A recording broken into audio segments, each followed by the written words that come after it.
Good morning friends, Raghav ज्ञान सागर में मैं आपका स्वागत करती हूँ। जैसा कि आप जानते हैं, मैं आपके लिए टॉपिक वाइज जीके के क्वेश्चंस लेकर आती हूँ।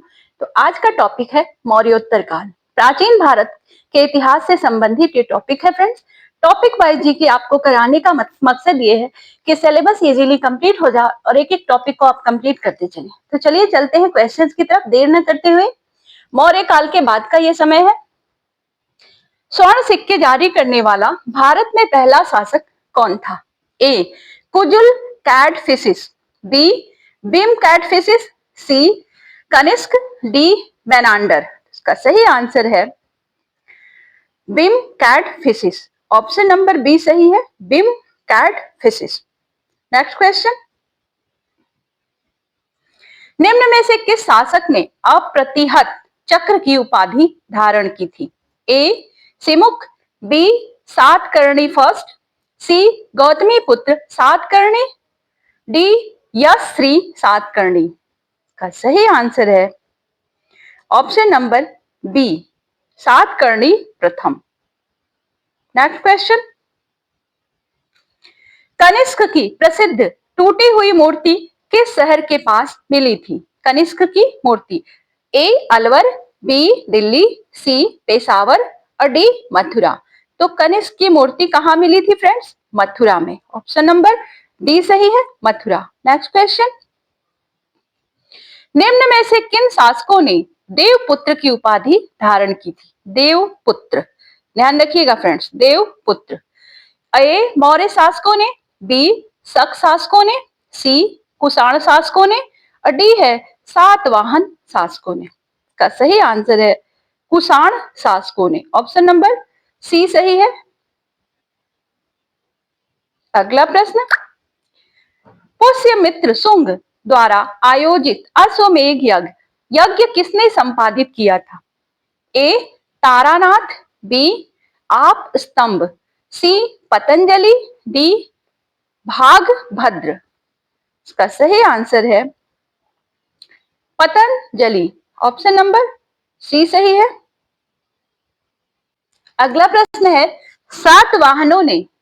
सातवाहनों के विषय में निम्नांकित कथनों को पढ़िए और नीचे दिए गए विकल्पों में से सही चुनिए। तो सातवाहनों के संबंध में विषय दिया गया, ए मत्स्य पुराण 30 सातवाहन राजाओं का उल्लेख करता है, मत्स्य पुराण। ठीक। दूसरा कह रहा है वायु पुराण 17 सातवाहन राजाओं का उल्लेख करता है। इसमें कौन सा कथन सही है ये देख लेते हैं। तो ए और बी दोनों सत्य हैं, ए और बी दोनों सत्य है। ऑप्शन नंबर इसका बी सही है फ्रेंड्स, मैं आपको दिखा दूं। ऑप्शन नंबर बी, ए और बी दोनों सही है। मतलब ये है कि मत्स्य पुराण 30 जो है सातवाहन राजाओं का उल्लेख करता है और वायु पुराण 17 सातवाहन राजाओं का उल्लेख करता है। नेक्स्ट क्वेश्चन की तरफ हम आते हैं। निम्नलिखित में से किसका संबंध बैम्बिक वंश से था? बैम्बिक वंश, ए अग्निमित्र, बी रुद्रदामन, सी कनिष्क और डी है गौतमी पुत्र सातकर्णी। बैम्बिक वंश से संबंध किसका है फ्रेंड्स? तो अग्निमित्र का संबंध बैम्बिक वंश से है, अग्निमित्र। नेक्स्ट क्वेश्चन, किस सातवाहन शासक ने स्वयं को अनूठा ब्राह्मण, एक बाहमना एवं क्षत्रियों के दर्प का हनन करने वाला बताया?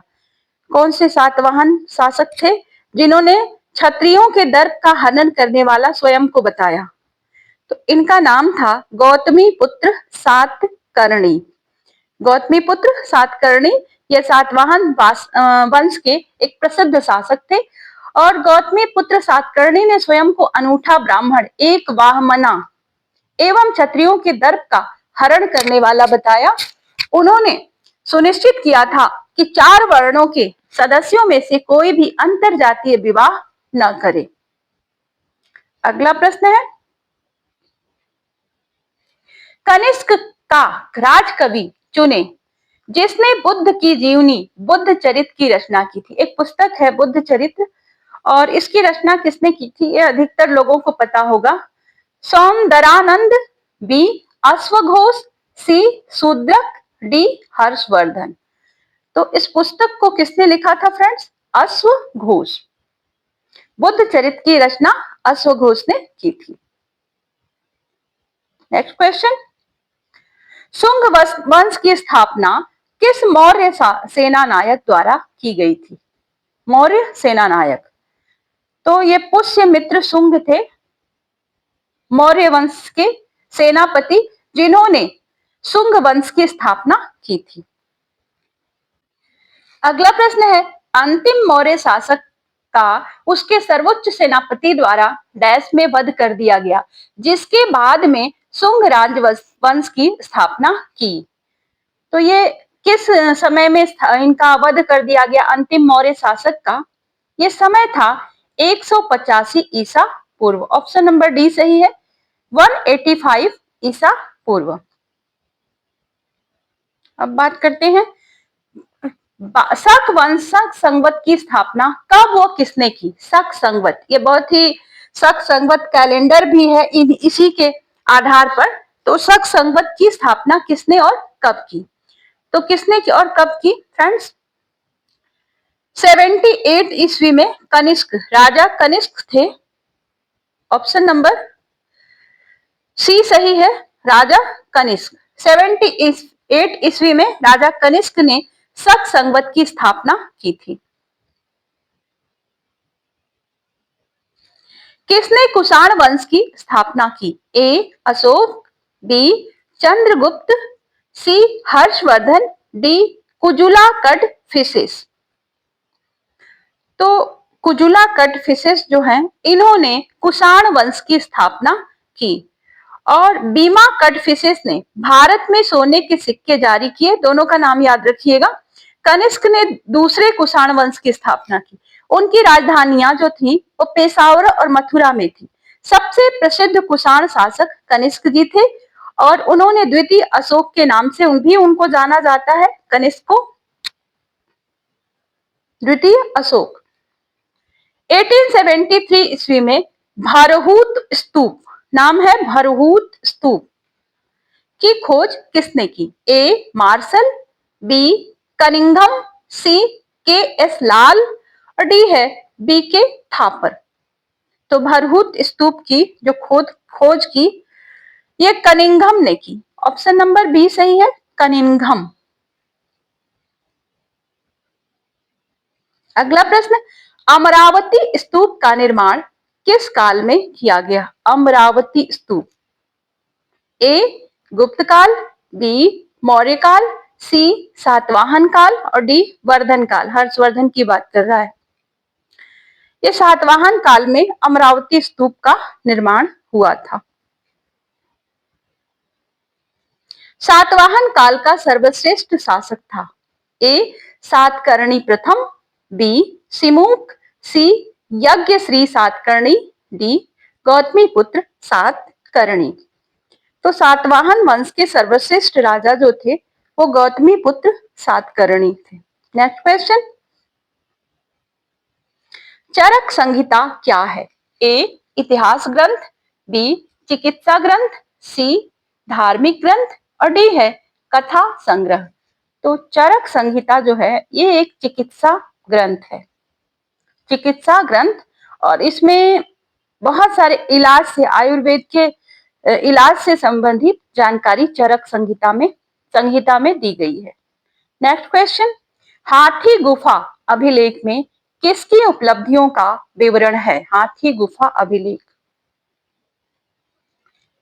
ए खारवेल, बी सातकर्णी, सी वसुदेव, डी भोज परमार। तो हाथी गुफा अभिलेख में खारवेल की उपलब्धियों का वर्णन है।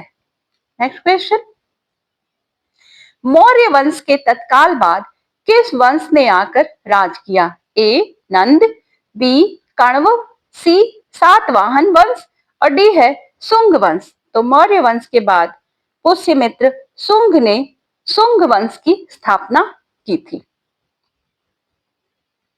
अगला प्रश्न, नागार्जुन ने किस संप्रदाय की स्थापना की? ए योगाचार, बी सौतांत्रिक, सी वैभाषिक, डी माध्यमिक।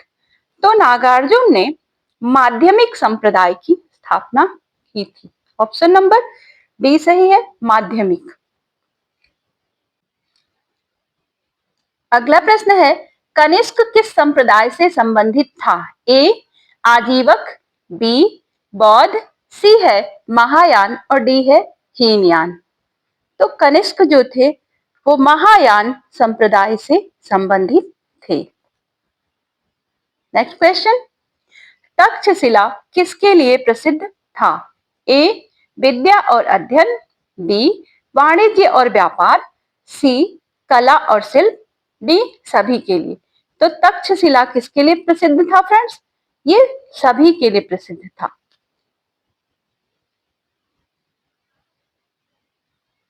मिनेंडर की राजधानी थी वैक्ट्रिया, बी तक्षशिला, सी पुरुषपुर, डी साकल। तो मिनेंडर की राजधानी थी साकल। नेक्स्ट क्वेश्चन, मनुस्मृति की रचना किस वंश के शासनकाल में हुई? ए मौर्य, बी शुंग, सी सातवाहन, डी पल्लव। तो मनुस्मृति की रचना सातवाहन वंश के शासनकाल में हुई थी। नेक्स्ट क्वेश्चन, जाति प्रथा की तीव्र आलोचना करने वाला ग्रंथ वज्र सूची के रचयिता कौन है? जाति प्रथा की आलोचना करने वाला ग्रंथ वज्र सूची, वज्र सूची। ए याज्ञवल्क्य, बी गार्गी, सी अशोक, डी नागार्जुन। तो जाति प्रथा की आलोचना करने वाला जो ग्रंथ है वो है, उसके रचयिता है अश्वघोष। अभी हमने इनकी पुस्तक को भी देखा था, अश्वघोष की। मौर्यों के बाद भारत में सबसे प्रभावशाली राज्य था? ए सातवाहन, बी पल्लव, सी चोल, डी चालुक्य। तो मौर्यों के बाद भारत में सबसे शक्तिशाली राज्य सातवाहन वंश का था। बौद्ध धर्म की महायान शाखा औपचारिक रूप से किसके शासनकाल में प्रकट हुई? ए अजातशत्रु, बी अशोक, सी धर्मपाल, डी कनिष्क। का सही आंसर है कनिष्क।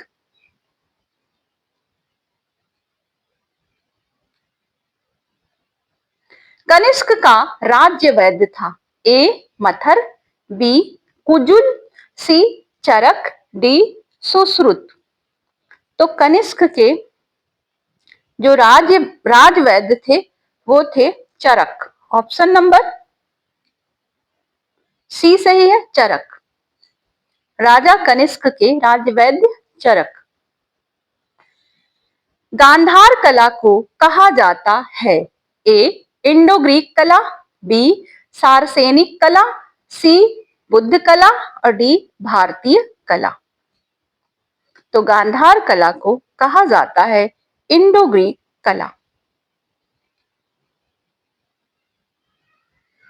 किसने भारत में सर्वप्रथम स्वर्ण सिक्के चलवाए थे?